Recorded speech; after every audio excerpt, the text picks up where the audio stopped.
Kan ada perjumpaan dengan kumpulan riset di sini. Besok ada milih di Tanah Merah. Okey. InsyaAllah saya akan umumkan beberapa perkara tu. So maknanya semalam memang betul ada perjumpaan. Ya, ada perjumpaan. Tapi tak ada isu apa-apa lah. Tak ada. Cik ada sekali ke esok dekat majlis esok di Tanah Merah? Saya akan ada. Besok ada milih Tanah Merah, lepas tu hari Rabu masyarakat pusat di Kuala Lumpur. Cepat. Akan ada keputusan lah kita akan buat. Tetapi setakat hari ni macam mana kita untuk PRN Johor tu, ataupun kita bertanding solo ataupun Kita masih belum buat keputusan lagi. Dengan taklimat daripada Pak Johor, taklimat awal dah kita terima. Dan terperinci belum lagi. Setelah hari Rabu kita akan bijak hari Rabu. Cik, kedudukan PN sekarang ni kata bersatu ada dalam tu dengan PAS ada dalam tu, orang kata nampak macam cacam ubah sikit cik. Ya, kita sebagai pengurusi. Sebagai pengurusi, bersatu masih ahli dan kita dah putus dengan bersatu. Dan ada dua parti lagi. Parti Gerakan, parti MIPP. Dua. Ada Pulang dari dua parti ni. Dia nak sokong kita, nak sokong bersatu. Kemudian pengurusi, dia buat perlembagaan. Pengurusi ni ada kuasa. Kuasa berturut. Nak bagi simbol tanda pilihan raya lah, apalah.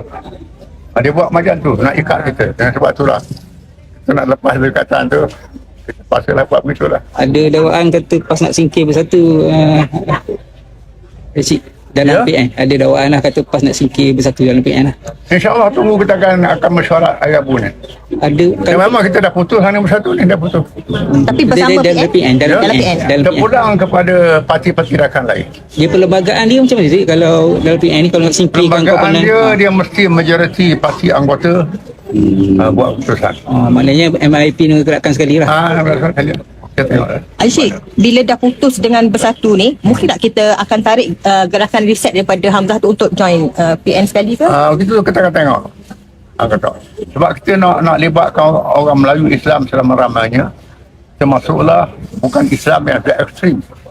MIC sebagainya yang minta menjadi ahli. Yang satu talak semua.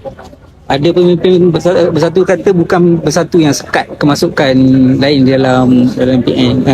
Itu tak betul. Itu tak betul. Kita dah kemukakan nama-nama ni.